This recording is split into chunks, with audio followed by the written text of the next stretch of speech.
Olá, bom dia, tudo bem com você? Eu sou o Wellington Calazans e este é o programa Expresso da Manhã, que começa a partir de agora e que vai ao ar de segunda a sexta, a partir da fanpage do Cafezinho, mas em diversas outras páginas que compartilham com a gente. Eu desejo a você um ótimo dia a partir de agora. Eu quero falar também que o Botando Pilha Falando Verdades e outras páginas compartilham, como o Dilma Resistente, o pessoal que acompanha a partir delas, o Expresso da Manhã, a minha página, todos. Eu desejo um bom dia para você, tá bom? Então, bom dia aqui, eu vou dar, começando o bom dia para Adonis Meirelles, Ana Tomazini, para Ernesto Ferreira, para Ana Clara Coutinho, Nils Iva, Neus Oliveira, Gisele Rabelo, Tininha Riqueiral, Albina Sol, Silhouette Madeleine e também para quem mais? Para Beth Garcia. Bom dia para todo mundo que está chegando, como a Dulce Helena Costa. Bom dia, Dulce Helena, que está no Tucanistão. Bom dia para todo mundo. Olha, estamos já na contagem regressiva do programa, né? Sexta-feira é o último dia do programa esse ano. Obviamente que eu e Rômulus, sempre que houver algo importante... Bom dia para Camila Govedice, a nossa produtora aí. Bom dia, Camila. Bom dia para Gilberto Rufino também. Então, obviamente que eu e Rômulus, como fominhas que somos, vamos aparecer sempre por aqui para trazer alguma novidade para você que quer estar bem informado, né? Rômulus chegou, vou acrescentar aqui o Rômulus.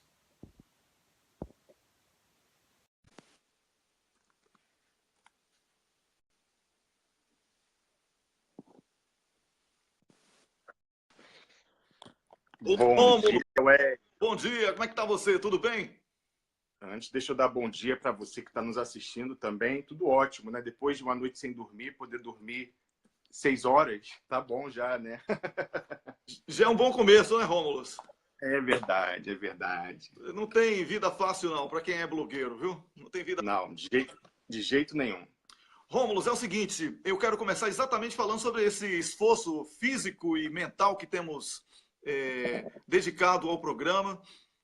Você é testemunha aí da minha tentativa de colaborar decisivamente com algumas informações. Inclusive, chegamos a anunciar ontem, a propósito do que falamos ontem sobre importantes documentos.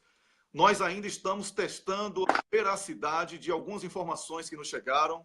As primeiras informações sobre a fonte já foram confirmadas, a fonte existe, já temos, inclusive, depoimentos gravados para salvaguardar a nossa, como é que se diz, ética dentro daquilo que combinamos com a fonte, o que divulgar, o que não divulgar, mas importantes documentos que foram prometidos pela fonte ainda não foram apreciados por nós e por isso não vamos ser precipitados, não vamos fazer como a Veja de dizer ele sabia de tudo, ela sabia de tudo, como a Globo que diz que Lula era o chefe disso, era o dono daquilo, e depois não conseguiu provar, mas estragou a imagem, tentou estragar a imagem. Obviamente que a Globo e a Veja fizeram aquilo como objetivo fim, mas não é o meu caso, não é o caso de Rômulus. Nós primamos aqui pelas questões éticas e deontológicas.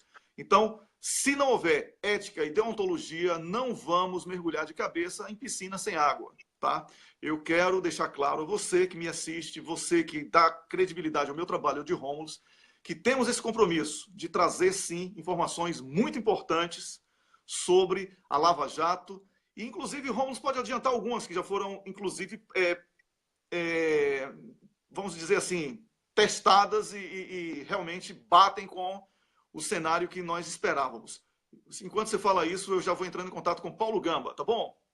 Wellington, realmente a gente tem informações baseadas. A gente tem uma entrevista de áudio de 1h30 e outra entrevista de vídeo de 1h45. E nessa entrevista, a gente já tem revelações que são de fácil verificação externamente. Então, e como você disse, a gente já checou a autenticidade da fonte. E a fonte está vendo para disponibilizar documentos que corroboram ainda mais as alegações. Mas muitas das coisas que elas dizem, que a fonte diz, já estão noticiadas, são de conhecimento público, mas a fonte revela a verdadeira intenção, o que está por trás daquilo. Então, mas, Wellington, eu prefiro não falar, porque senão eu acho que a gente vai dar pista para o pessoal lá da Lava Jato, que eu sei que nos assiste, você aí, Dedê, Carlos Fernando, Moro, Um abraço, senhora Moro, Rosângela, que está sempre... Sabe, o Wellington, ontem uma fonte minha lá em Brasília falou assim, gente, mas a Rosângela Moro está aqui todo dia em Brasília. Falou, se tiver aniversário de Barbie de deputado, ela está aqui batendo palma. Assim, a mulher está lá... O que ela faz tanto em Brasília, a Rosângela Moro, né? É de se perguntar. Depois eu vou comentar um pouquinho mais sobre isso, mais tarde. Mas, então, assim, como eu sei que eles nos assistem, eles gostam de novela, de suspense, de gancho, eu vou deixar eles na expectativa também. Então, quando mais tarde, aí para a semana, a gente vai revelar esses dados que podem ser verificados externamente, mas eu vou deixar eles esperando um pouquinho, Wellington. É isso aí. Enquanto a gente não trabalha com esse material, a gente vai trabalhando com muito mais material que também chega diariamente para a gente e acontecimentos não param. Brasília está pulsante e também em outras capitais do Brasil. Eu antecipei ontem aqui, Rômulus, que a reforma previdenciária da Argentina seria aprovada ontem, foi aprovada ontem, conforme anunciei com aquela boa fonte que tenho lá. Mas isso não quer dizer que vai durar, porque o referendo revogatório de Roberto Requião foi bem incorporado, foi bem recebido por fontes políticas da Argentina e poderá se tornar uma bandeira da América Latina, não só do Brasil, hein, Romulo? Já que o ataque não é apenas o Brasil, é um ataque contra a América Latina. Wellington, o referendo revogatório vai se tornar item número 1 na nossa pauta de exportações. Com certeza, exatamente. O senador Roberto Requião está de parabéns aí por essa grande sacada, né? Uma grande sacada na política, já que ele trabalha com a rejeição que existe e é real do povo brasileiro ao governo Temer. Mas eu tenho aqui um angolano, gente boa demais, é o Paulo Gamba. Bom dia, Paulo Gamba. Bom dia, Wellington.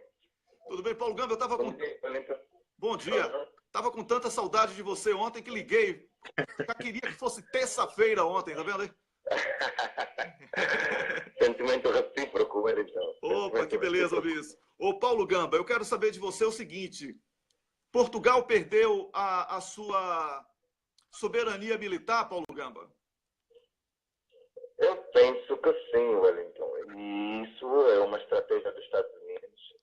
Eu não sei se faz isso de forma dolosa ou coerciva, mas o fato é que um país que tem um orçamento só para a defesa a rondar os mais de 500 bilhões de dólares, superior a muitos PIBs de muitos países da Europa, consegue, por via da força, impor o seu poder, criar bases militares com a ideia de combate ao terrorismo internacional, quando, na verdade, a intenção é espalhar o poderio, espalhar o seu poder ao redor de todo o mundo. E há uma frase aqui muito bonita do professor de boa memória, o professor Muniz Bandeira, sim, no seu livro A Desordem Social, onde ele, de facto, chamava a atenção pelo facto da nova forma de capitalismo selvagem que é perpetuado pelos Estados Unidos e a própria OTAN, ou NATO, como nós chamamos aqui, que visa, fundamentalmente, espalhar um terror suave, mas a ideia fundamental é precisamente empoderar-se de forma a que outros países sejam seus subditos, estejam submissos às suas políticas, porque a forma como os candidatos à presidência dos Estados Unidos, nos seus discursos de campanha, falam da política externa, eles usam-no como se estivessem a falar da política interna, ou seja, como se estivessem a falar de um pressuposto próprio seu, quando no fundo existem vidas, existem culturas, existem soberanias que são, portanto, disseminadas, são dissipadas em função do espalhar desse terror que tem acontecido um pouco por toda parte. E quando nós falamos do acontecimento por um pouco por toda parte, não precisamos falar dos últimos 50 anos ou desde o fim da Segunda Guerra Mundial. Podemos até falar dos casos mais recentes, como a invasão no Iraque, recentemente, a invasão à Líbia,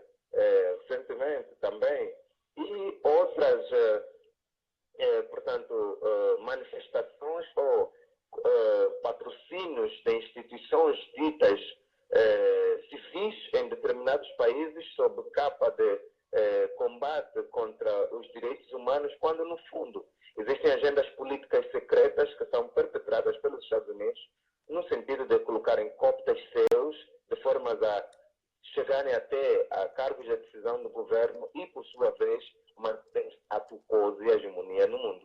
Ô, Paulo Gamba, o Rômulus Maia quer fazer uma pergunta para você aqui. Rômulus.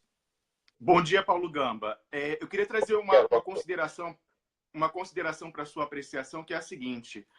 Algumas pessoas, eu me incluo entre elas, têm a tese de que, na verdade, o imperialismo americano hoje ele não atende exatamente aos interesses da nação americana, do Estado americano. Na verdade, como até o Wellington falou aqui ontem, a gente já teria saído do capitalismo e estaríamos num neofeudalismo financeiro. Então, a gente tem uma elite 1% transnacional, que não tem pátria, nem mesmo nos Estados Unidos, mas que ela, com seu poder econômico, capturou o aparelho do Estado americano. Então, capturou as forças militares e capturou todo o setor de inteligência. Então, os Estados Unidos, o Estado americano atua como braço forte, não mais do povo americano, mas sim de uma elite mínima, ínfima, transnacional, não 1%, mas 0,1% do mundo. O que você acha sobre isso, Paulo?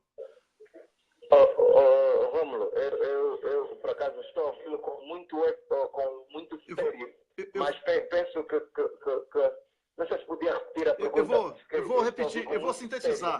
Eu vou sintetizar. Olha, o Rômulus falou que, hoje em dia, na verdade, essa invasão que tem a bandeira norte-americana como carro de frente, ela não é necessariamente uma bandeira norte-americana. Ela defende interesses de um capital que não tem pátria. É um capital que chamamos, o senador Requião do Brasil costuma chamar de capital vadio. E que o próprio povo americano é vítima dessa invasão desse capital. Há quem diga, inclusive, Paulo Gamba, aí não foi o Rômulus que falou, eu estou falando, há quem diga, e na internet vemos milhares de filmes e comentários sobre isso, que Israel seria o verdadeiro administrador de Washington. Então, eu queria saber, de sua opinião, essa coisa de criar bases militares para a criação de um grande exército e para atender apenas o mercado financeiro, é mais difícil do que ser combatido, como foi no caso dos grandes impérios, como o Império Romano, e aí, o próprio Estados Unidos da América já perdendo e apenas alugando, terceirizando a sua bandeira, Paulo Gamba? Olha, então, eu para dizer que a pergunta do Rômulo é muito indutiva e acaba por também ser uma pergunta que já tem a resposta. Na verdade, quando eu falo dos Estados Unidos enquanto nação, né, falo dos Estados Unidos enquanto o Estado que arroga a si a responsabilidade. Mas hoje nós temos um problema em compreender se o judeu é um povo ou uma nação. Portanto, o povo judaico não deve ser necessariamente israelita. Mas o que se passa aqui é que todo cidadão judeu identifica-se com Israel. E se vires bem, Wellington, dos 50 homens mais ricos do mundo, 80% são americanos e claramente judeus.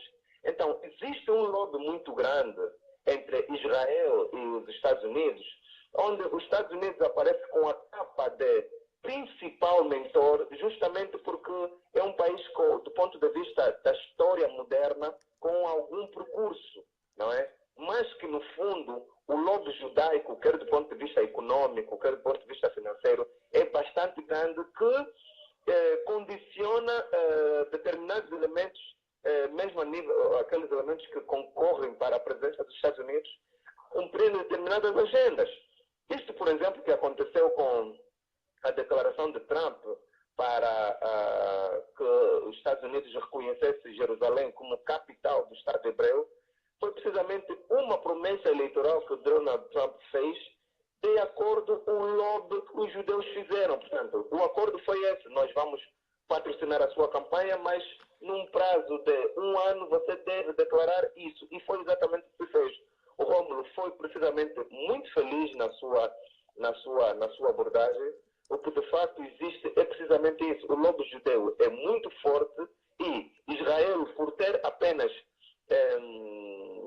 45 ou 50 anos de existência enquanto país, né, porque aquilo foi pouco depois da Segunda Guerra Mundial, não tem, provavelmente, do ponto de vista histórico, arcabouço para se comparar com outros países a nível do mundo que já são considerados Estados ou que já têm a sua independência há muito mais tempo. Só para termos uma ideia que o Estado brasileiro não é muito mais antigo que o Estado judaico, não é? Então, quer dizer, vamos colocar aqui essa palavra novato, entre aspas, poderia eventualmente condicionar que alguns países aderissem, ainda que fosse voluntário ou coercivamente, um plano para a dominação mundial. Já com os Estados Unidos pensam de uma outra forma. Então eu penso, Wellington, que a questão que se coloca aqui tem precisamente a ver com o lobo judeu, que é bastante forte, e os Estados Unidos acabam por ser revocados, não é? Revocados a esse lobo muito forte que está presente nas armas, está presente na farmácia, está presente no cinema, está presente nos desportos mais populares, Wellington. Ok, olha, Paulo Gamba, muito obrigado pela sua participação aqui no nosso programa. É sempre um prazer. Foi o último programa seu aqui este ano. Vamos voltar somente agora no mês de janeiro, na segunda semana.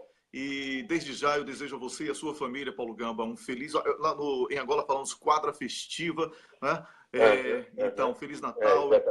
Feliz Natal, próspero Ano Novo. E que o próximo ano seja repleto de conquistas e felicidades para você e para todos nós, né? Estamos juntos nessa luta aí. Wellington, eu agradeço a ti, agradeço o Rômulo, agradeço a Camila, agradeço a todos os telespectadores e ouvintes do Expresso da Manhã. Dizer que foi uma experiência fantástica ter estado contigo ou convosco todas essas terças-feiras de manhã para, portanto, conversarmos em torno de temas que fazem falta, né? Ao próprio mundo, fazem falta não na perspectiva de termos saudades, mas na perspectiva de compreendermos o fenômeno desses problemas. Eu só tenho a agradecer e desejar tudo de bom para vocês e um bom ano para todo mundo que nos está a ouvir e a ver. Ok, Paulo, o próximo ano a gente vai querer botar seu rosto bonito aqui para todo mundo assistir, tá bom? Muito obrigado. Ok, um grande abraço. Tchau, tchau. Eu conversei aqui com Abel Paulo Gamba, que é professor universitário em Angola, também meu colega de comentário internacional da Rádio Kairos, lá em Luanda, uma das mais ouvidas lá de Angola e da qual eu tenho orgulho de fazer parte. Agora, Rômulo, eu tenho aqui em minha, sabe quem comigo? Quem?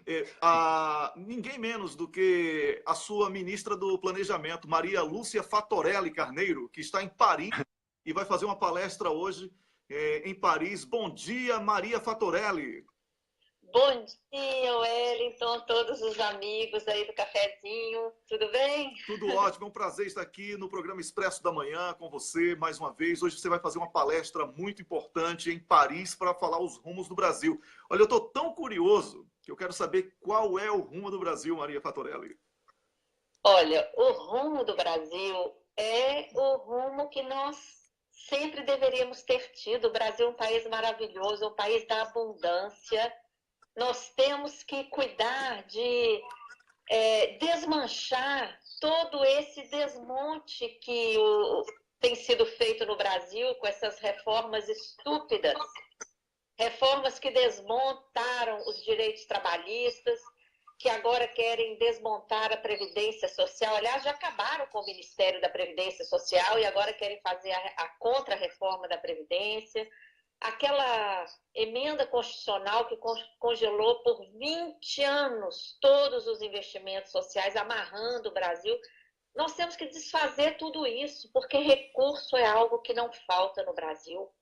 Né? Nós somos o país da abundância em todos os sentidos. Então, nós temos que ver as medidas que precisam ser adotadas para garantir o nosso desenvolvimento socioeconômico, garantir a geração de emprego, o investimento em educação de todos os níveis, desde a creche, a pré-escola, até o pós-doc que quiser, porque os nossos jovens estão saindo do país.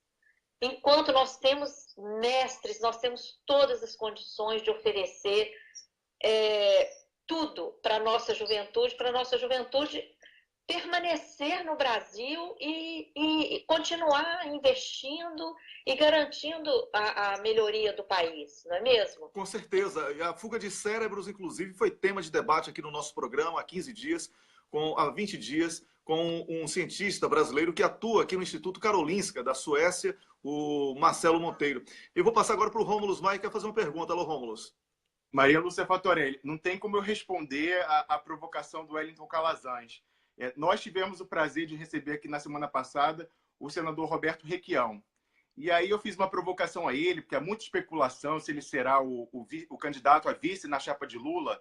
E aí eu falei para ele, passei para ele, falei que todo analista político é que nem o brasileiro que gosta de escalar a seleção. A gente gosta de escalar o Ministério dos Sonhos. E aí a primeira sugestão do Ministério dos Sonhos seria indicar Maria Lúcia Fatorelli para o Ministério do Planejamento, para fazer o orçamento. Você toparia esse desafio? Olha, realmente esse é um sonho que só seria possível numa eleição de um governo totalmente distinto dos últimos que tem acontecido no Brasil, não é mesmo? Porque não adianta assumir, eu ou outra pessoa com o mesmo pensamento que eu, que são vários no Brasil, não adianta uma pessoa assim, com esse pensamento, assumir o Ministério do Planejamento se o Banco Central e o Ministério da Fazenda estiverem nas mãos de banqueiros, como hoje estão nas mãos do Ilan Goldfan e do Henrique Meirelles. Não adianta. Uhum. Entendeu? Então, tem que ser uma equipe. Uma equipe afinada. Caso contrário, nós vamos continuar no faz de conta. Uhum. Você veja, eu sou uma crítica do governo Lula nesse aspecto. O Lula colocou o Meirelles no Banco Central por 8 anos e aí ficou impossível mexer na política monetária, porque uma pessoa da cabeça do Meirelles não vai admitir mexer na política monetária voltada para interesses do mercado financeiro. Uhum. Então, nós temos que pressionar para que esse novo governo dos sonhos ele realmente coloque no Banco Central e no Ministério da Fazenda pessoas voltadas aos interesses do país e não mais aos interesses financeiros, porque essa tem sido a lógica desde a ditadura militar. Todos os governos, indistintamente, colocaram no Banco Central e no Ministério da Fazenda pessoas voltadas para interesses financeiros. Então, essas pessoas não têm escrúpulo. A crise atual que existe no Brasil, ela foi fabricada por essa política monetária do Banco Central, mantendo as taxas de juros tão elevadas durante tanto tempo e ainda por cima enxugando a base monetária. Tem um mecanismo no Brasil, Rômulus e Wellington, que enxuga dinheiro que sobra no caixa dos bancos. Atualmente, isso aí está em 1.157 bilhões de reais. Isso aí, ao mesmo tempo, entrega título da dívida para esses bancos. É uma forma de remunerar essa sobra de caixa dos bancos diariamente. É um escândalo. Então, a equipe atual do Ministério da Fazenda e do Banco Central defendem essa operação e falam que isso é para combater a inflação. Mentira! Isso é para gerar escassez de moeda. Então, não tem dinheiro para nada no Brasil, não tem dinheiro para investimento, tem que privatizar tudo. Por quê? 1/5 do PIB está esterilizado no Banco Central. Isso é insano, isso é criminoso e ainda gera uma despesa brutal, porque esse 1/5 do PIB que está esterilizado no Banco Central é remunerado diariamente com as taxas de juros mais altas do mundo. Então, só esse mecanismo, se colocássemos fim só a esse mecanismo esdrúxulo que só existe no Brasil, nós já colocaríamos fim nessa crise. Nós já teríamos recursos para investir, nós não precisaríamos estar entregando o nosso patrimônio de forma criminosa, como o Requião tem denunciado no Senado. É criminoso o processo de privatizações e de entrega do petróleo, da Eletrobras, da Casa da Moeda e outros patrimônios imprescindíveis que estão sendo entregues no Brasil. Então é isso. Essa equipe, esse planejamento dos sonhos, ele tem que ser revolucionário. Ele tem que enfrentar esse privilégio do mercado financeiro. Caso contrário, nós vamos continuar fazendo só medidas periféricas. Melhorar um pouquinho a Bolsa Família, melhorar um pouquinho Minha Casa Minha Vida, melhorar um pouquinho daqui, um pouquinho dali, mas não vamos mudar essa realidade brasileira que não combina com a abundância do nosso país. Estamos falando com Maria Lúcia Fattorelli, ela que é especialista no sistema da dívida, que não chamamos mais aqui de jeito nenhum de dívida pública, porque sabemos, segundo ela mesma, com a aula que deu aqui a semana passada, que isso foi uma expressão criada para dar a sensação de que o Estado está endividado para que esse mecanismo se sustente através de privatizações, através de perversas políticas contra o país e contra a sociedade brasileira, em favorecimento à elite, a 1%, que chamamos aqui com muito carinho de mercado vadio. Mas, Maria Fattorelli, qu'est-ce que tu vas parler aujourd'hui? O que é que você vai falar hoje para os franceses? Então, é exatamente isso, porque esse instituto soube que eu estava aqui na Europa e fez contato para que eu conversasse com esse grupo. É um instituto organizado pelo Raoni. Ele é um brasileiro que vive há mais de 10 anos aqui em Paris, e ele organiza esse grupo de brasileiros, brasileiras e outras pessoas interessadas nas questões do Brasil, né? São vários aspectos, não é só aspecto de política, mas ou economia, mas vários aspectos relacionados ao Brasil. E ele tem esse grupo, eles dão aula de português, é um grupo, um instituto muito importante, muito interessante aqui em Paris. E eles me pediram que falasse, porque nessa área de economia, a mídia que o pessoal tem acesso em geral aqui fora, né, aqui na Europa, é muito enviesada, traz muito poucas informações, fala que o Brasil está quebrado. Na verdade, quebraram a economia brasileira, mas o Brasil não está quebrado, o Brasil é riquíssimo, continua riquíssimo. O Brasil é tão rico que ele vem sendo espoliado há 517 anos e ainda é rico. Olha só, olha só a riqueza que existe no Brasil. E bota espoliado nisso, hein, Maria Fattorelli? E coloca, exatamente, muito espoliado, muito explorado e roubado, né?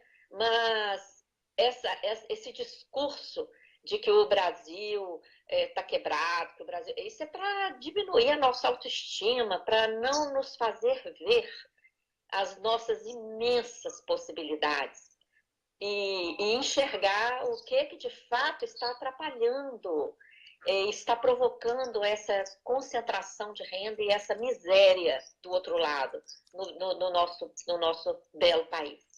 Então, eles tomaram conhecimento, né, porque não basta fazer o discurso, tem que mostrar qual é a fonte do problema, porque isso não é um acaso.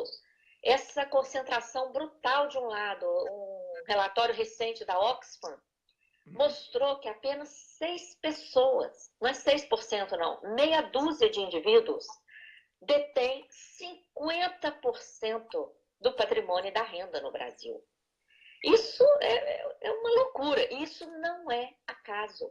A política monetária que eu estava comentando, a política tributária, o modelo tributário que desonera a distribuição de lucros, desonera fortunas, desonera remessas para o exterior e várias outras coisas, e tributa pesadamente a renda da classe trabalhadora e o consumo, que promovem essa brutal concentração de renda, além do sistema da dívida, que é o grande ralo, né, dos recursos no Brasil. É o grande responsável, na verdade, né? Porque, olha, a semana passada nós entrevistamos aqui rapidinho o Pedro Rezende e também o Hermes Zanetti, e quando ele narrou aquela tal daquela letra B introduzida na surdina pelo John Bean, né? O John Bean, ele presta tanto serviço ao estrangeiro que o nome dele agora é John Bean.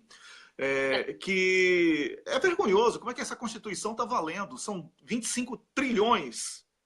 Né? Foi esse o valor que ele falou, não é isso aí?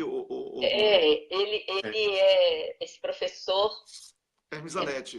professor Rezende, ele coordena a área de tecnologia de informações da UNB, e ele participou da investigação dessa fraude à nossa Constituição. Não sei se ele falou para vocês, tem até um artigo super interessante, está hospedado no site da UNB, Anatomia de uma Fraude à Constituição. Ele e o falecido, querido professor Adriano Benayon coletaram todas as provas, fizeram uma verdadeira auditoria e provaram essa inclusão fraudulenta do privilégio da chamada dívida pública na Constituição.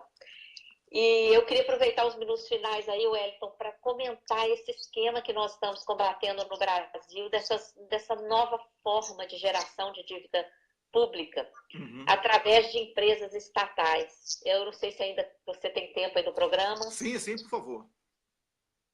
Olha, é uma infâmia. Enquanto nós estamos aí privatizando empresas como Eletrobras, Banco do Brasil, que está sendo privatizado, várias áreas do Banco do Brasil estão sendo privatizadas, várias áreas da Petrobras, inclusive a Petrobras distribuidora, mais da metade dela já foi privatizada. Casa da Moeda, enquanto estamos privatizando essas empresas essenciais, estão sendo criadas no Brasil, em várias cidades, em vários estados, novas estatais. Olha que infâmia.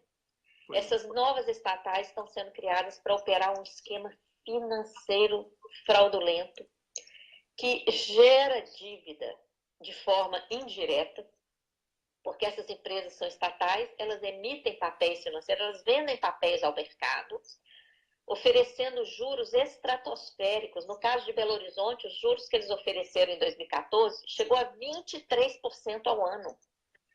E quem compra esses papéis? Só bancos privilegiados. No caso de BH, foi o BTG Pactual. No caso de São Paulo, foi o próprio Citibank e o JP Morgan. Então, é um esquema violento que oferece esses papéis. Essa empresa estatal é só uma fachada.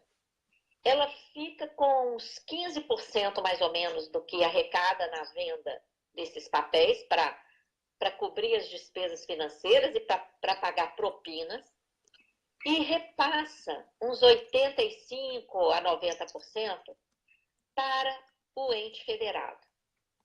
No caso de BH, os papéis foram vendidos por 230 milhões de reais, a empresa ficou com 30 milhões e passou 200 milhões para o município de Belo Horizonte. O município de Belo Horizonte não registra isso como uma dívida. Registra como se fosse uma venda de patrimônio. E qual o patrimônio que ele está vendendo? Você não vai acreditar. Qual é? Ele está vendendo o produto da arrecadação tributária. Ou seja, o dinheiro que entra no caixa. Está transformando a arrecadação do Estado numa espécie de dívida de cartão de crédito. É isso aí, professora? Olha, é gravíssimo isso. Isso aí arrebenta com toda a legislação de finanças do país. Porque à medida que acontece isso, imagina, milhares de contribuintes pagam seus tributos aos bancos, correto? Sim. O que o banco tem que fazer? No dia seguinte, como paga em diversos bancos, os bancos têm que mandar aquele dinheiro para o banco onde o município ou o Estado tem conta. E no outro dia, esse banco onde o Estado tem conta passa para a conta do ente federado. Ok? Certo. Então, hoje, sem esse mecanismo, todos os recursos pagos pelos contribuintes, em 2 dias, estão no caixa do governo. Correto? Esse mecanismo modifica isso. Os contribuintes pagam ao banco, aos diversos bancos, os diversos bancos enviam para o banco onde o ente federado tem conta, e em vez do dinheiro ir para a conta do ente federado, ele é desviado para uma conta vinculada a essa empresa que está sendo criada. Olha só. E nessa conta dessa empresa, metade apenas segue para o ente federado. A outra metade já vaza direto para esses bancos privilegiados que compraram os papéis dessas empresas. Para você ter uma ideia, em apenas 3 anos, esse mecanismo desviou de Belo Horizonte 270 milhões de reais, em vez de chegarem aos cofres públicos do município, foram direto para o BTG Pactual. 270 milhões. Que crime. Para o município foram só 262. Arrecadado no período 531. Então, eu estou falando muitos Desculpa. Se esse mecanismo não existisse, 531 milhões teriam entrado direto no caixa do município. Professora... Com esse mecanismo, entraram 200 inicialmente daquela operação de crédito disfarçada e 262, ou seja, o município foi roubado em 70 milhões de reais em apenas 3 anos, numa operação de 230 milhões. Você já pensou isso a nível Brasil? Pois é. E isso é o que está sendo, infelizmente, construído no Congresso, uma legislação que ampara essa fraude. Esses recursos desviados jamais chegarão ao orçamento público. Isso fere toda a legislação de finanças do país, que é estruturada no princípio orçamentário. Todos os recursos têm que chegar ao orçamento e do orçamento eles são distribuídos. Eu falei da primeira vez que você esteve aqui, eu falei sobre praticamente quebra o pacto federativo. Isso não é exagero falar isso. Não é exagero. Agora, isso aí vai além ainda do pacto, porque isso quebra o princípio orçamentário. É como instituir um Caixa 2. Uhum. Entendeu? É como instituir um Caixa 2, quer dizer, o dinheiro entrou no banco, em vez do dinheiro ir tudo para o Caixa Único, que é o orçamento, ele já é desviado ainda na rede bancária. Olha só. O recurso arrecadado nem vai chegar ao orçamento público. Muito grave tudo isso. Professora Fatorelli, a senhora sabe que o nosso tempo realmente está estourado aqui. O Rômulo quer falar aqui mais uma coisa rápida. Pois é, o tempo está estourado, então eu só queria pedir que ela repetisse, antes de se despedir da gente, Wellington, a proporção que é desviada. Então, somando, professora, os juros que são pagos, juros extorsivos pagos a esses bancos, no somatório da taxa de corretagem, entre aspas, que a senhora disse que é 15% que fica com essa empresa estatal, como a senhora disse, muito provavelmente, como o custo não há de ser tão elevado para uma corretagem dessa, é para desviar isso aí para caixador de campanha, corrupção, o que quer que seja. Eu queria que a senhora repetisse qual a proporção somando juros e gasto médio. Lógico que juros varia, mas então gasto médio dos juros com o que fica como taxa de corretagem da empresa estatal, quanto que é desviado, né, desses recebíveis. E quem quiser procurar mais sobre isso, a professora evitou falar a expressão, mas eles chamam de securitização. Securitização dos recebíveis do Estado. Isso aí, o senador Requião, a Maria Lúcia Fatorelli, teve aqui na sexta-feira, ele também se insurgiu contra isso, lembrando aquilo que você já havia falado no programa, que é um projeto de autoria de José Serra com relatoria de Romero Jucá. Então não precisa falar mais nada, né? A gente já sabe bem que bom para o Brasil não há de ser. Então eu pediria que a senhora repetisse isso, e também complementando que isso é uma maneira, ademais, de amarrar as próximas administrações, porque quando você vende um recebível, como a professora falou, é a receita do Estado futura. Então, eles estão vendendo isso, recebendo antecipado dos bancos com desconto enorme, mas aí quando o próximo governo entrar, já está tudo amarrado para pagar, como a professora disse, indo direto para uma conta vinculada ao banco. Então, é realmente assim, eles estão amarrando as próximas administrações. E só para me despedir, Wellington, já que a senhora está aqui na Europa, falta a senhora vir aqui na Suíça para enfrentar o coração da finança internacional e da banca, professor. Aí a gente tomava um café. Seria um enorme prazer. Olha só, essa proporção, nós temos os dados de Belo Horizonte, onde houve uma CPI da Câmara Municipal de Belo Horizonte que possibilitou acesso aos documentos. Porque esse esquema, ele é totalmente obscuro. Ele já está funcionando também no estado de São Paulo. E lá Não há, a gente não tem acesso aos contratos, aos documentos para fazer esse cálculo dessa proporção. Nós já fizemos requerimento de informações através de deputado estadual, mas a Secretaria de Fazenda do Estado está só pedindo prorrogação e ainda não entregou os documentos. No caso de Belo Horizonte, nós fizemos esse cálculo. O município recebeu 200 milhões e se comprometeu com 880 milhões, mais atualização monetária pelo IPCA e mais 1%. Então, é uma loucura. É uma proporção de 440%.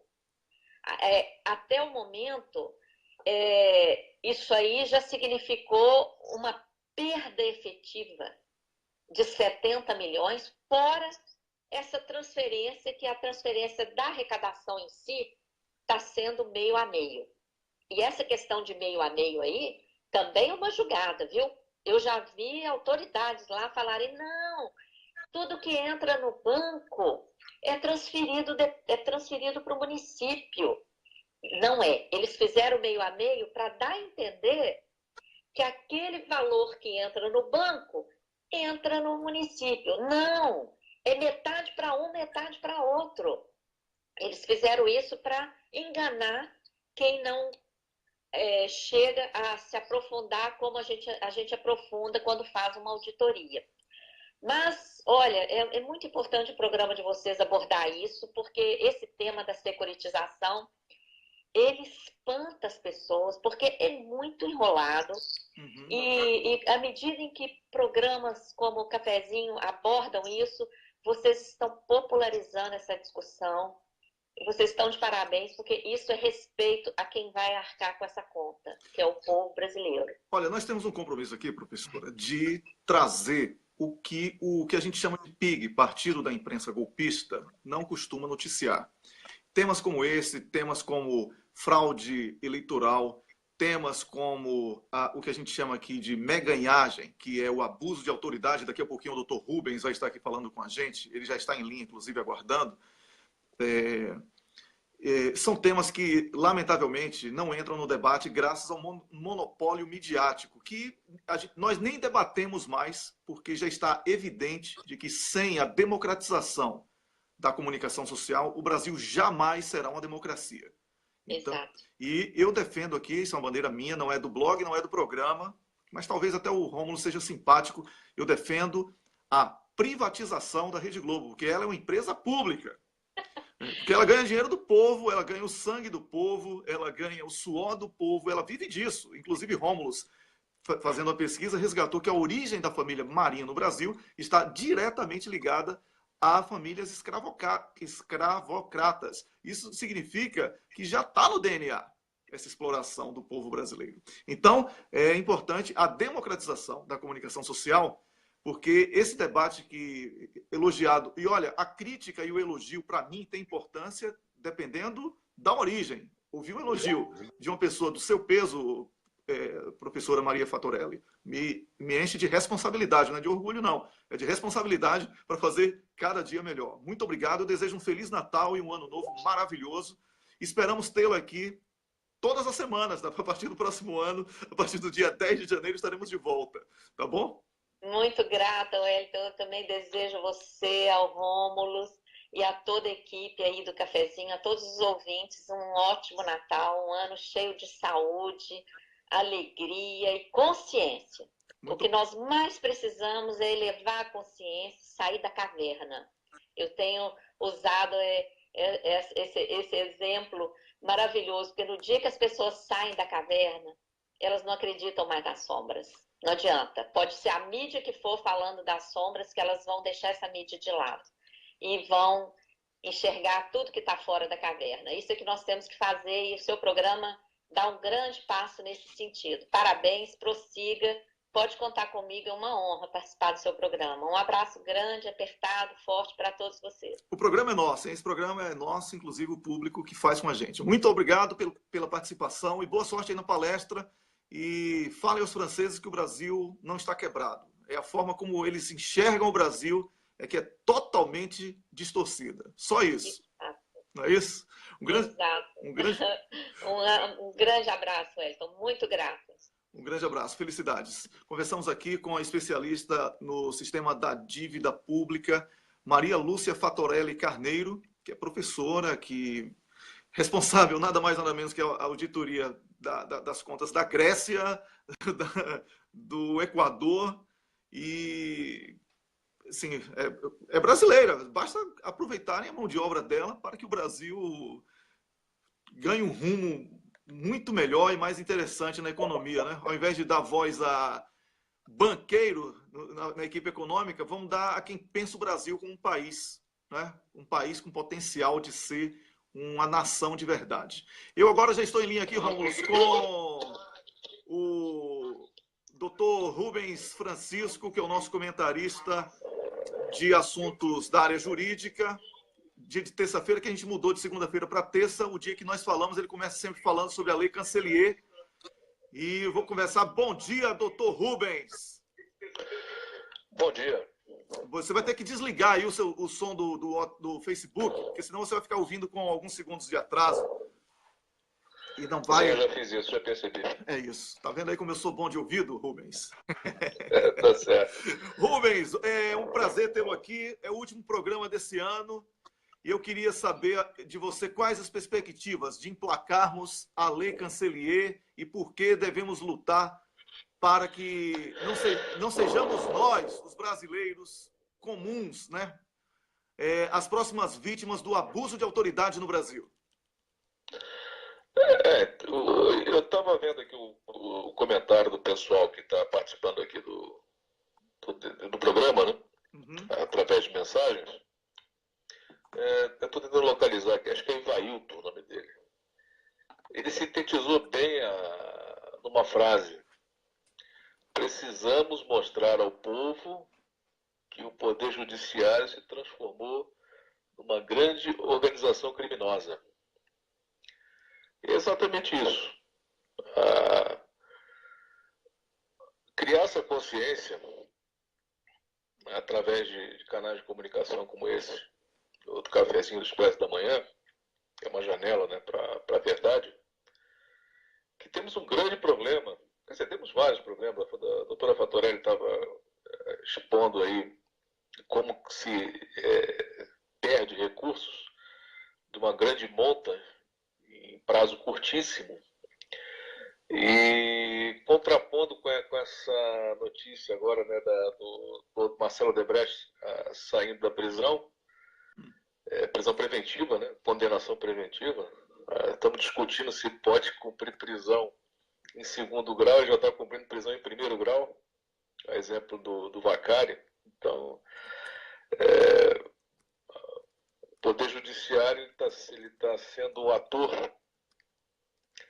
de um filme muito triste, né? Que acho que como disse o Aragão, estava conversando com ele justamente sobre a participação a primeira audiência pública que teve na Câmara,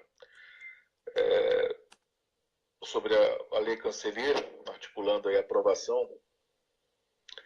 E o Aragão usou justamente esse termo. Acho que é o período mais tenebroso da história jurídica desse país.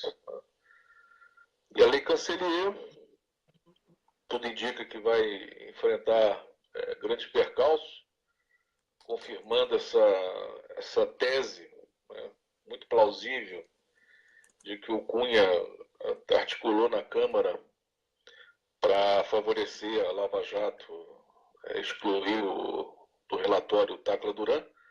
Se ele consegue fazer uma articulação desse tipo, né, então você imagina o que ele não consegue fazer.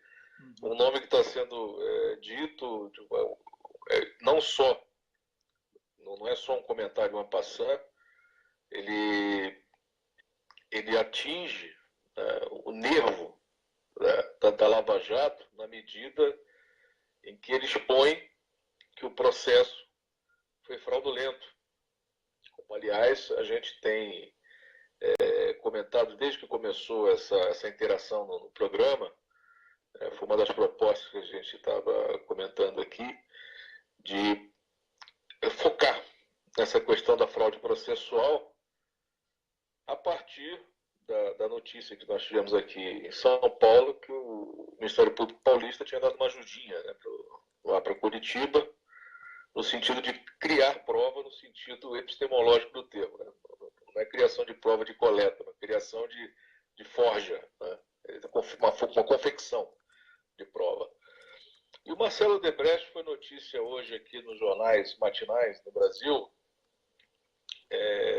e uma das coisas assim, que gerou muito comentário aqui na internet, justamente sobre o Ministério Público e a relação com o governo paulista na ocultação de fraudes, né? Com empreiteiras, essa questão do metrô. Uhum. Isso era uma das coisas que nós já tínhamos colocado antes de tomar essa proporção que está tomando hoje em nível nacional. São Paulo já sofria esse tipo de coisa, porque aqui o governo paulista ele é mão de ferro para o servidor público, para a polícia. Então a polícia tentava de todo jeito quebrar, né,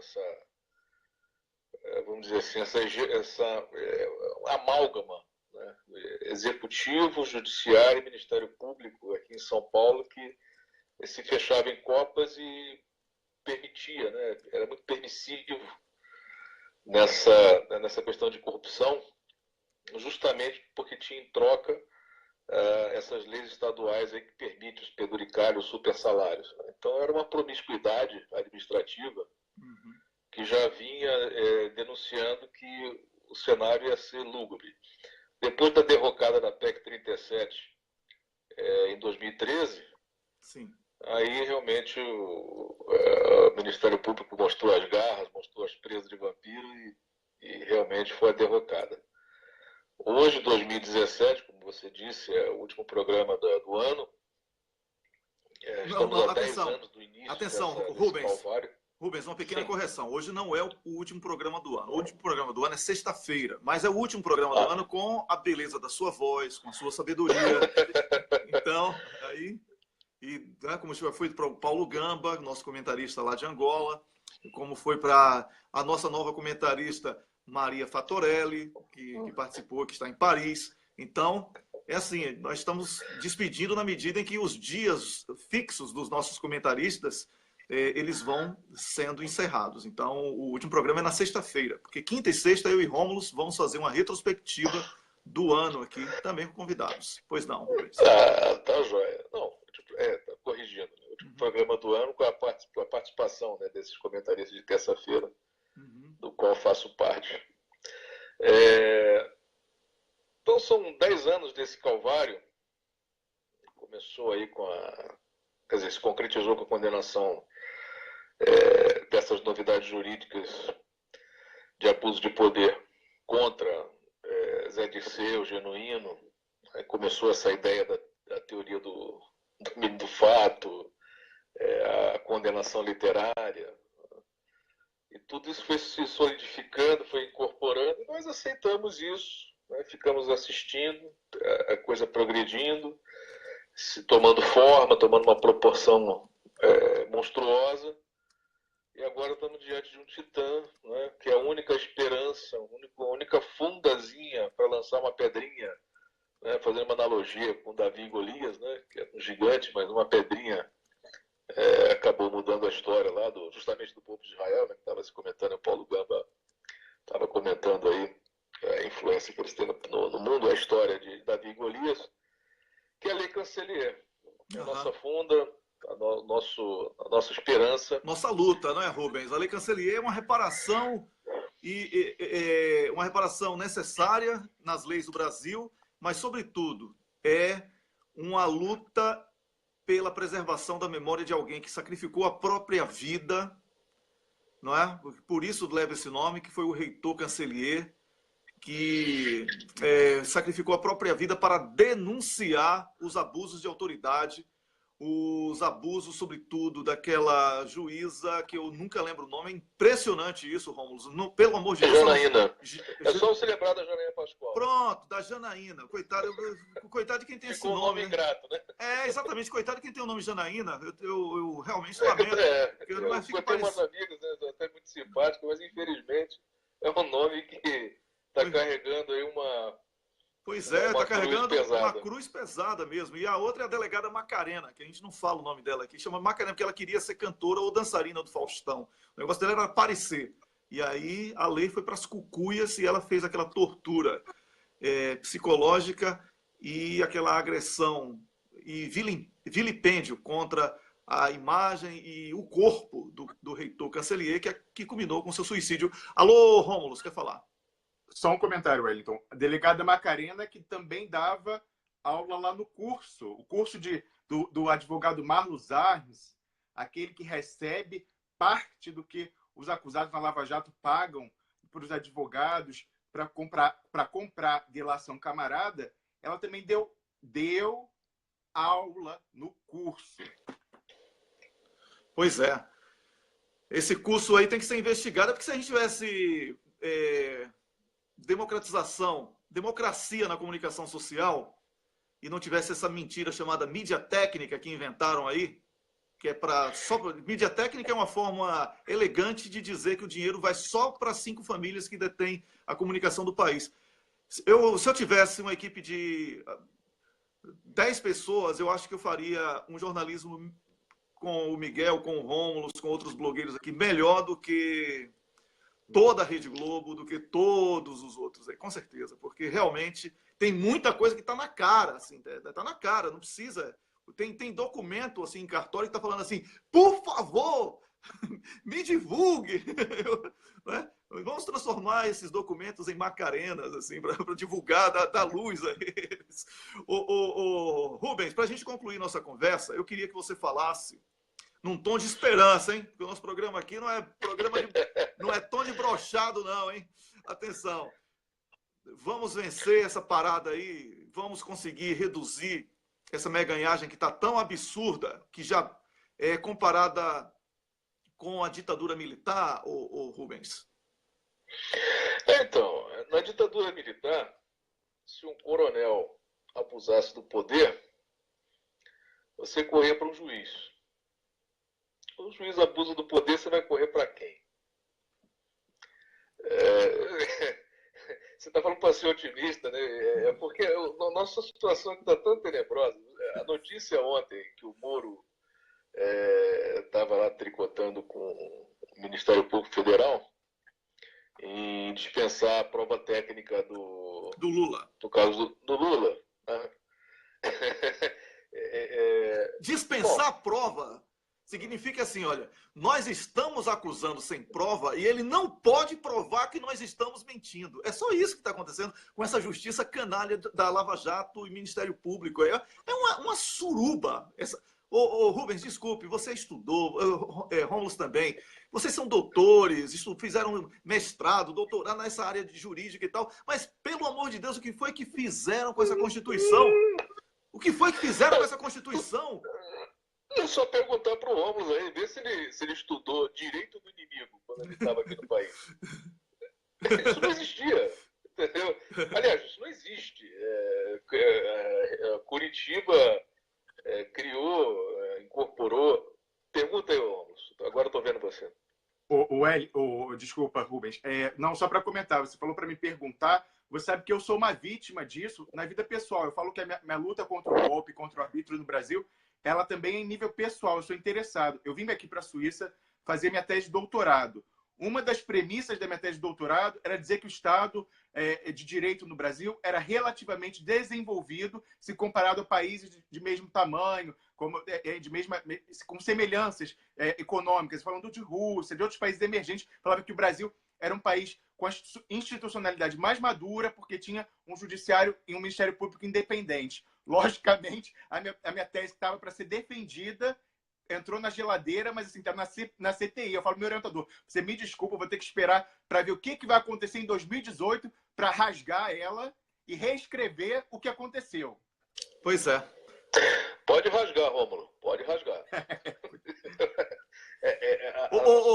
Rubens, é o seguinte, eu vim de vermelho hoje, que eu quero que você seja Papai Noel. Não vem com esse papo de brochado para mim, não. Me diga aí, diga qual é a notícia boa, Rubens. Notícia boa? Bom, notícia boa é que o Odebrecht já botou algumas cartas na mesa. Isso deve respingar no Ministério Público Paulista. O Ministério Público Paulista é um coadjuvante ou uma eminência parda dos principais abusos de poder que correm pelo país, pela sua capacidade técnica, que é o Ministério Público mais tacanho, mais, assim, vamos dizer assim, competente, né?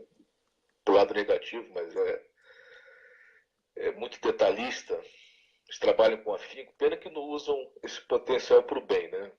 Eles estão canalizando essa força de trabalho e essa capacidade técnica a serviço desses interesses entreguistas aí, desse corporativismo, dessa situação autofágica do Estado, né, de consumir recursos.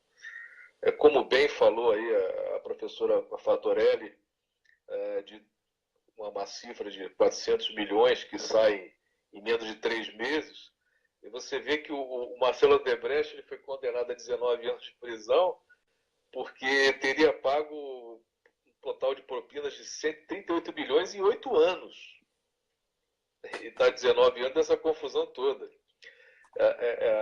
A Fatorelli estava comentando aqui que um desvio simbólico, né, o corriqueiro, em um município, dentre vários que tem aqui no país, mais de 25 mil municípios, 3 meses, 400 milhões, né? E ninguém fala nada, o Ministério Público não utiliza os seus superpoderes para poder estancar essas hemorragias, né? E o Marcelo Odebrecht levado ao cadafalso pela suposta acusação de pagamento de propina no montante total de 138 milhões num período de 8 anos, né? Isso, para termos de empresa, é uma coisa... E essa questão do que é propina, o que seria tratativas internacionais, o Poder Judiciário não tem capacidade, tato, ou mesmo legitimidade para estar intervindo nessas situações. E até lembro uma situação em Davos, você está falando em Paris aí, né, na França. Para concluir, hein? Para concluir a citação dele.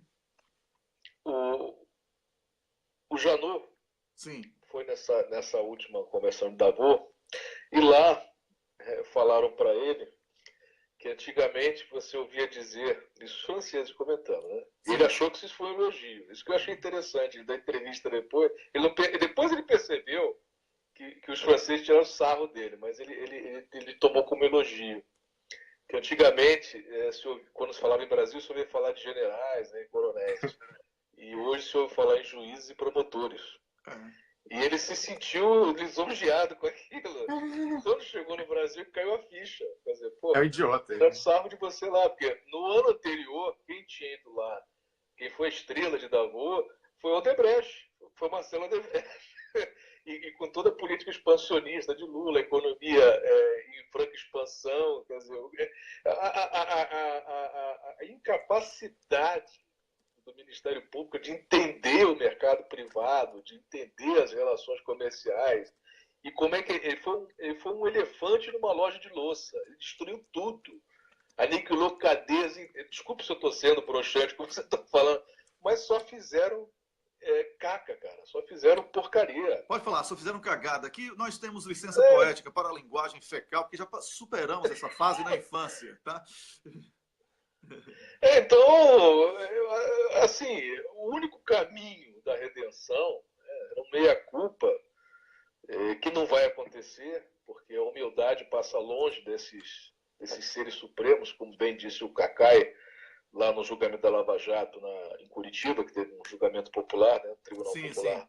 Sim. Participou o Cacai, participou o Aragão e tal, vários juristas do país, um juiz de Alagoas, Dr. Marcelo Corajoso, também foi vítima de abuso de poder, porque sofreu sindicância por ter participado desse tribunal, ter sido o juiz que presidiu esse Tribunal Popular. E o Cacai colocou bem, né? O Ministério Público ele quer estar no panteão lá do Campos Elíseos, ali em Paris.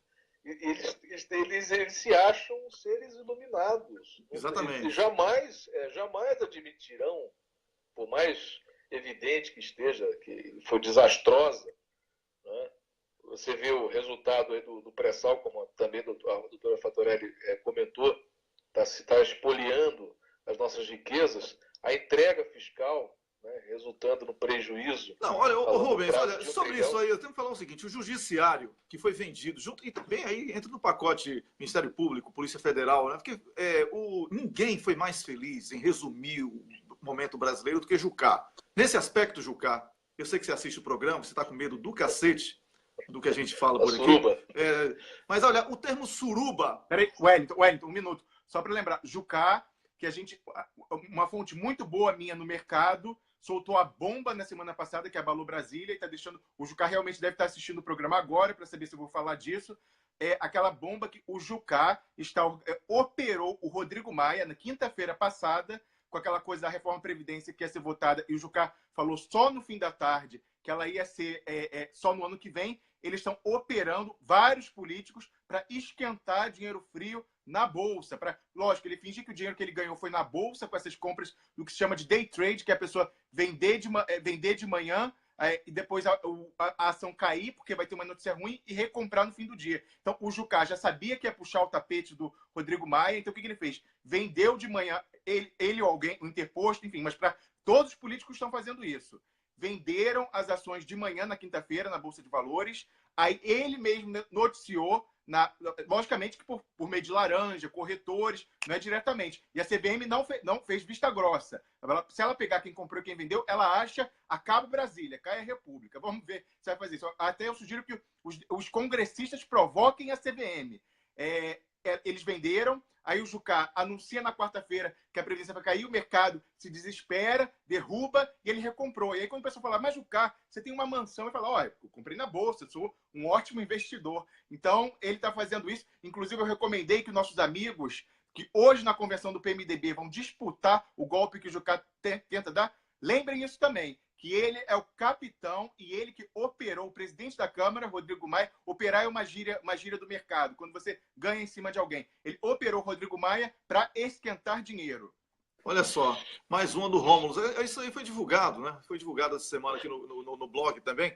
Rubens, a gente tem que encerrar mesmo, porque o tempo estourou. Eu só quero dizer, Rubens, que entre as coisas boas que aconteceram este ano aqui, para mim, sobretudo porque eu iniciei esse programa e conheci uma figura fantástica como Rômulo, conheci uma figura fantástica como Camila Govedice, conheci uma equipe maravilhosa que eu tenho, que dá apoio ao programa também, e um público muito fiel e assíduo, e páginas que compartilham, pessoas muito, muito boas mesmo. Eu tenho que dizer que conhecer você foi realmente um dos grandes presentes que esse ano me deu.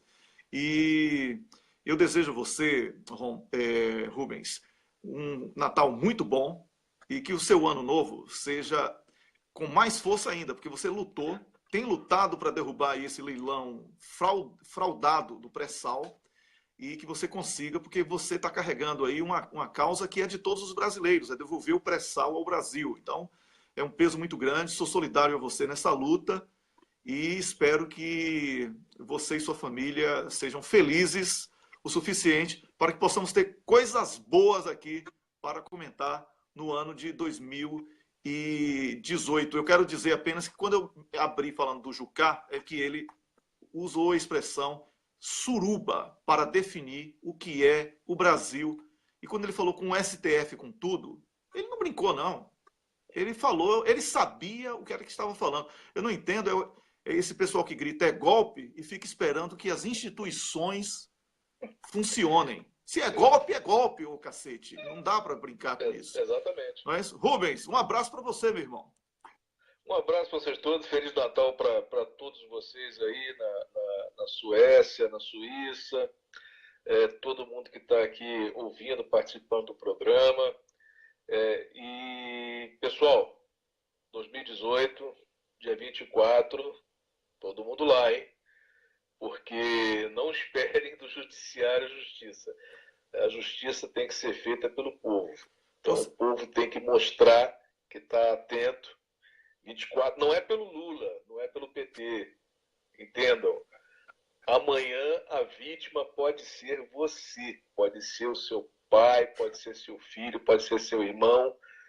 Ninguém estará livre desse sistema draconiano que está sendo implantado e está querendo ser coroado dia 24 de janeiro de 2018.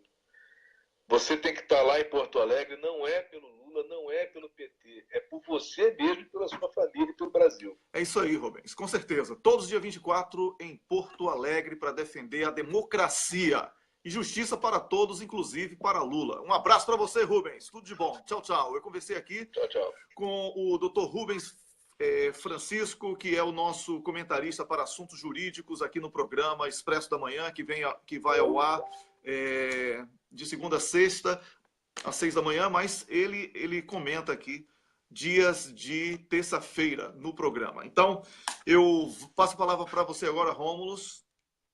Sim, senhor Wellington. Só eu queria fazer um aviso.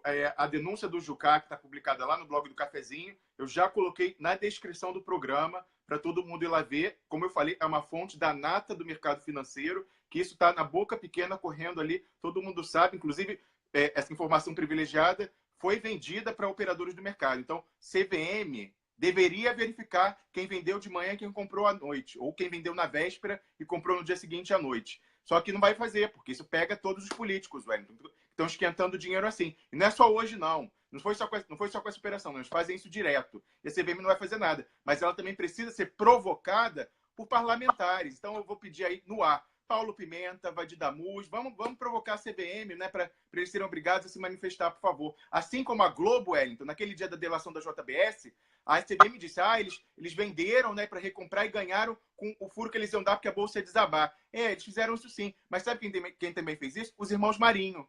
Aí a CVM abriu inquérito contra a JBS, mas os irmãos Marinho ficaram quietinhos. Por que será?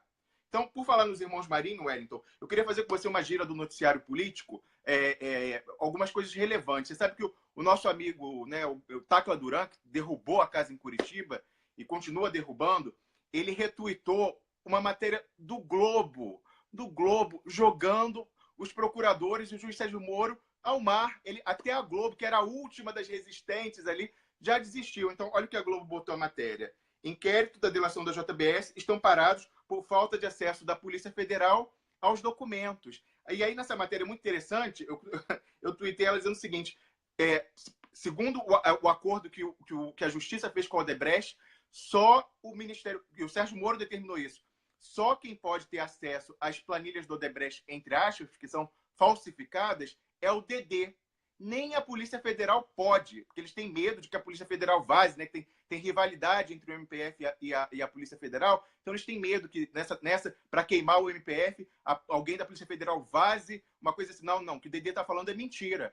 E ele diz o seguinte, só pode ser usado no processo do Lula.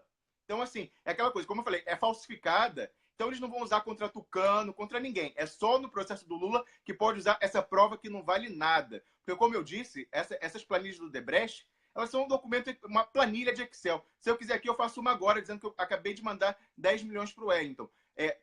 Lançamento de transferência só vale com o código SWIFT. Tem que ter o documento de transferência. Não é extrato vagabundo do banco que eles compraram, banco fake que eles compraram no Caribe, que vale não, porque também só o Odebrecht tem acesso a esse banco. Então eles fabricam um extrato fajuto. Eu quero ver o SWIFT, a conta de entrada, conta de saída, data, valores. Sem isso, não tem nenhum valor de prova. Mas fica o registro, Wellington, que até a Globo já está se distanciando dos lavajateiros, achando que eles agora são os leprosos. Então, agora vai começar a facada nas costas. A gente já tinha visto Veja, nesse fim de semana, Veja, Estadão e o UOL, que são da Folha, darem as denúncias do Tacla Duran. O jornal O Dia do Rio, Wellington, ele deu aquela matéria duríssima com 2 charges do Arueira. E aí você sabe o que o nosso amigo Arueira, grande amigo Arueira, manda um abraço, contou para mim ontem? Disse que essa matéria, no Dia, foi a mais lida de semanas, que está viralizando. Ele foi se informar, assim, é das mais lidas. Então, realmente, isso é legal. Quando o Tacla Duran retuitou a matéria do Globo, ele usou a hashtag Tacla Fura Bolha. Ele agora é uma metalinguagem. Ele já usa a hashtag Tacla Fura Bolha, que eu tive a honra de inventar num momento de inspiração. Então, assim, realmente, a coisa está muito tensa lá em Curitiba. Eu fui informado, Wellington, que eles agora não falam nem com o assessor. Eles estão tão píssicos, querendo saber de onde estão saindo as informações, que eles só se reúnem sem assessoria, né? DD, comparsa de Sérgio Moro, assim, portas fechadíssimas, aquela coisa, quase que aquela coisa para não ter grampo, quase que é só reunião dentro da piscina com todo mundo pelado. Porque a coisa lá, eles estão muito nervosos. Diga, Wellington. Olha, eu quero dizer que quem não deve não teme. Enquanto eles estão aí forjando provas contra Lula e tentando desesperadamente convencer a sociedade brasileira de que Lula praticou algum tipo de crime e são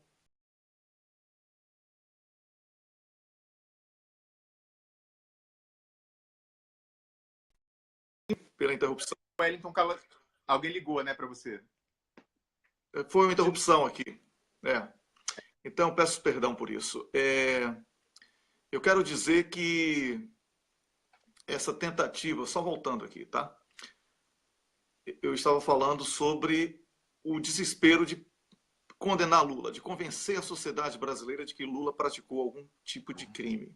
Isso é de uma irresponsabilidade tão grande que permite que figuras bizarras da política brasileira, como Aécio Neves, apareça para dar uma entrevista, porque ele virou humorista, né, aquele cara. Eu não sei que tipo de humor, eu não sei, tem que classificar esse tipo de humor do Aécio Neves. Mas para dizer que Lula deve sim acertar as contas com a justiça, alguma coisa dessa assim. Olha, nada mais interessante para mim do que essa cobrança por justiça ter partido de uma boca suja como a de Aécio Neves. Se tem algum político no Brasil que não teria moral para falar sobre justiça, esse político era exatamente esse playboy canalha de Belo Horizonte, né? Que pensa que é carioca, não tem identidade própria sequer na origem geográfica do Brasil. Né? Ele é mineiro e queria ser carioca. Assim, ele tem uma crise de identidade geográfica.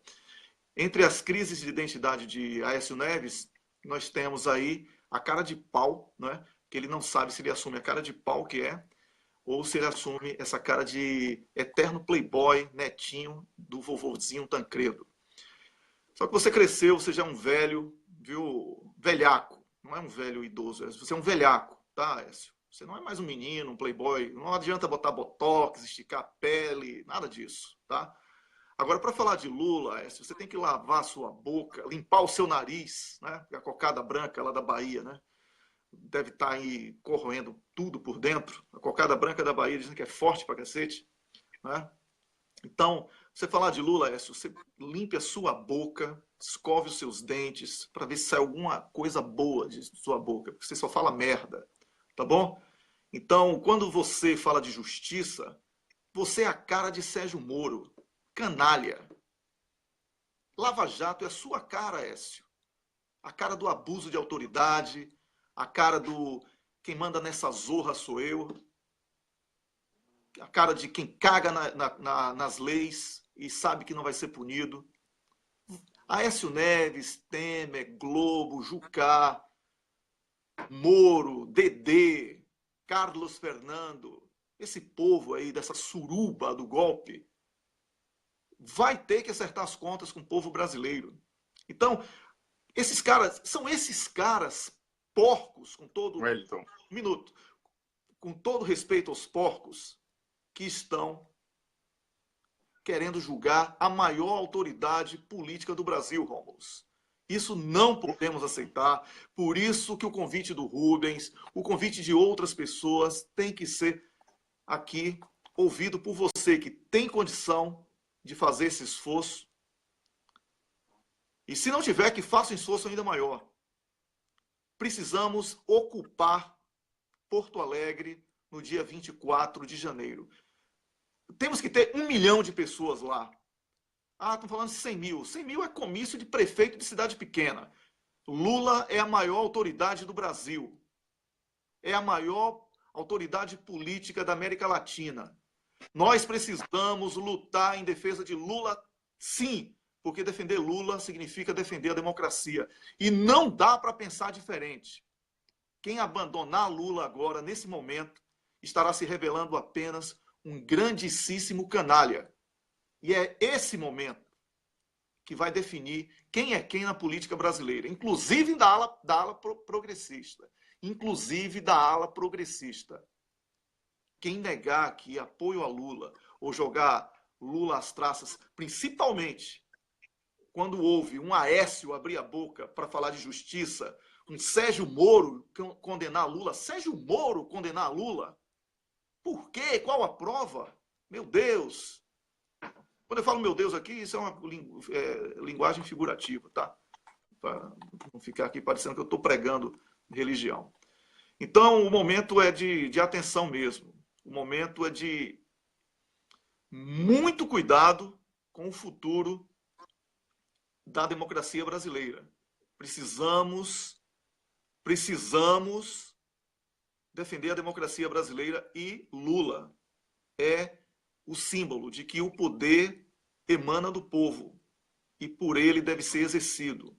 Lula é povo, Lula é a esperança do povo brasileiro. O resto é tudo mentira da Globo. O resto é a cara de Aécio Neves dando porrada na sua cara. É Sérgio Moro se vendendo como herói de combate à corrupção quando ele contribuiu decisivamente para que os corruptos chegassem ao poder.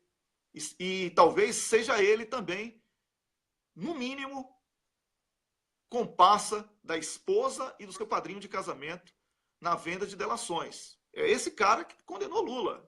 E é o TRF4 do sul do Brasil, de branquinhos, que vai julgar o nordestino. Tá desenhado aí. Tá, Rômulo, desculpe. Wellington, como a gente teve 3 convidados hoje, eu vou pedir uma tolerância para o Leonardo Atush de 5 minutinhos, porque tem muita coisa importante ainda para a gente cobrir. Eu vou tentar ser o mais rápido possível para ver se a gente consegue entregar para ele lá no 247-76. Mas vamos lá, então eu vou correr aqui o máximo possível. Essa questão que a gente está falando, a Lava Jato está nas cordas, né? Com a questão, essa revelação aí que a gente fez, que o Eduardo Cunha negociou com o Sérgio Moro a não inclusão do Tacla Duran em troca da liberdade do Eduardo Cunha, caiu como uma bomba lá. Eles estão mais ainda fora a coisa do Tacla Duran, eles estão muito, né? E a revelação que o Tacla Duran fez, importantíssima, que a gente já tratou aqui no programa de ontem, de que os procuradores, Wellington, pediram por rogatória para ouvir o Tacla Duran na Espanha, quando eles diziam que não sabiam o endereço e não deixaram o advogado do presidente Lula enviar rogatória. E aí fontes minhas falaram assim: olha o que você tem que fazer. Atenção, deputados. Alô, Vadir Damujo, falar no ar. Você hoje tem que pedir, com base na lei do acesso à informação, o pedido de passagem deles para a Espanha, porque isso foi feito. Então, você tem que pedir, quando a qualidade de deputado, para ver essa história, ver se foi marcado, se foi desmarcado, quando foi pedido, quando foi desistido. Então, você tem que ir atrás disso. Eu não sou deputado, quem tem que ir atrás são vocês, por favor. Mandei mensagem no WhatsApp, mas estou deixando o recado aqui ao vivo também. O seguinte, Wellington, como eles estão nas cordas, circula em Brasília o rumor, sempre é isso, quando eles estão numa situação difícil, que eles vão prender o Zé Dirceu, que é a maneira deles de entrar na mídia falando. Como é uma pessoa que foi massacrada pela mídia, é a forma lembra que ficou o Barroso e o Gilmar, um tentando pendurar no pescoço do outro quem que soltou o Dirceu. Eles sabem que ele é uma pessoa desgastada na opinião pública, então o jeito deles de tentar arranjar um álibi, de dizer que estão ainda trabalhando contra a corrupção, é investir contra o Dirceu numa condenação injusta. Não há nada, aquele processo é absurdo e já foi referendado por esse mesmo TRF4 que vai julgar Lula no dia 24. Então, o Sérgio Moro pode, a qualquer momento, ele que é o da primeira instância, decretar novamente a prisão preventiva do Zé Dirceu, a antecipação do cumprimento da pena. Porque eles interpretam assim, né? Aquela decisão do STF que permitiu a prisão em segunda instância, a interpretação é que ela autorizou, mas tem gente que acha que eles vão dizer que isso obriga. Então, como ele já teve a confirmação da sentença, que ele pode ser preso. Atenção, se eles prenderem José Dirceu, isso é passar recibo do quanto eles estão com medo. Atenção, a prisão de José Dirceu é a confissão pela Lava Jato de que a casa caiu. Fica aqui esse recado. Vamos correr para o resto.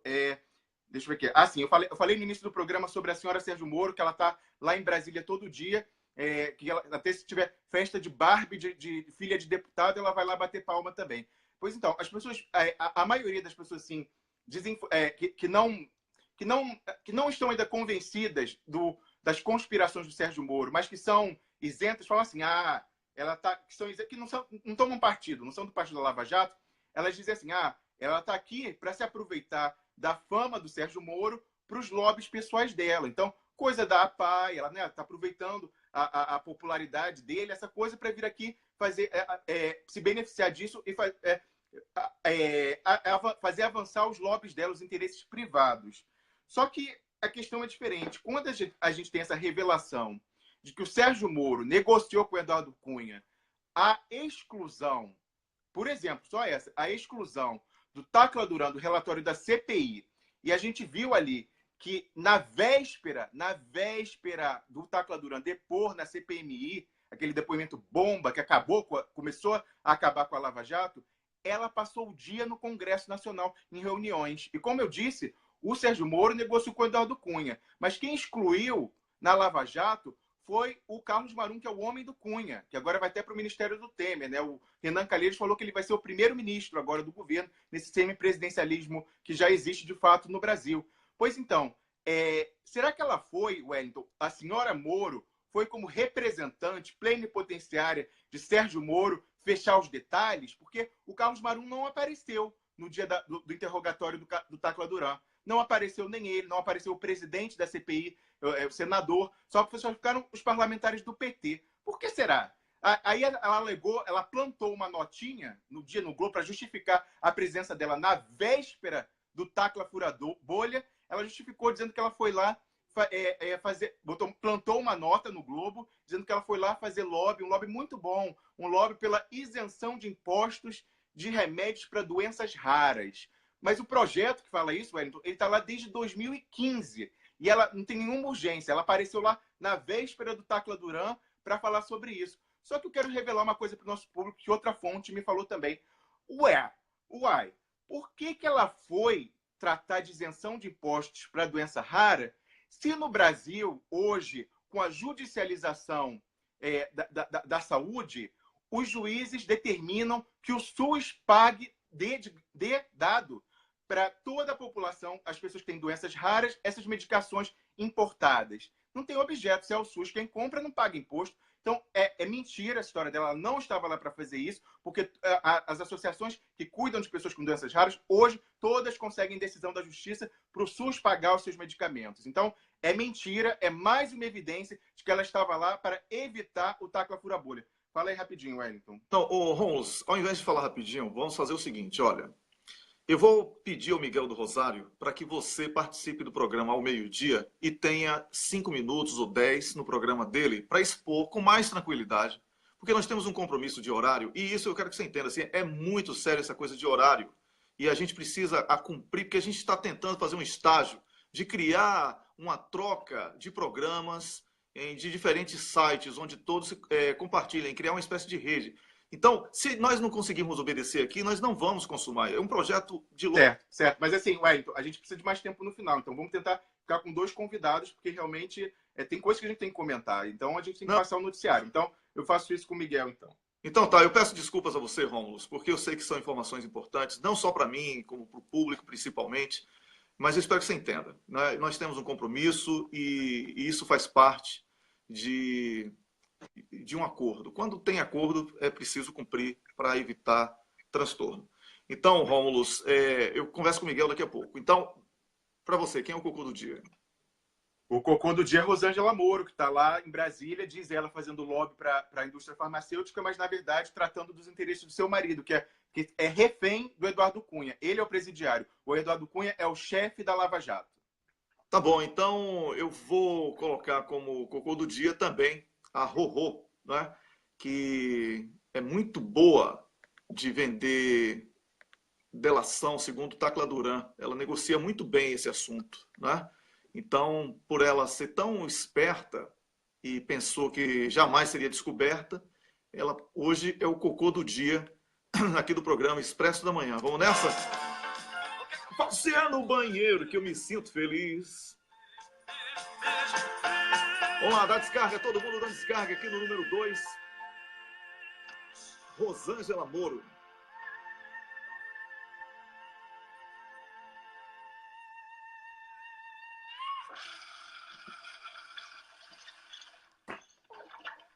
Termina aqui o programa Expresso da Manhã. Eu peço desculpas aí ao Leonardo Atush, invadimos 1 minuto do horário que combinamos. Amanhã, às 6 da manhã, estaremos de volta. Obrigado, Rômulus. Desculpe ter cortado no finalzinho. Obrigado a você que acompanha o nosso programa. Estamos juntos. E continuem compartilhando o programa e curtindo as páginas que compartilham esse programa. Felicidades para você e até amanhã, às 6 da manhã. Até lá.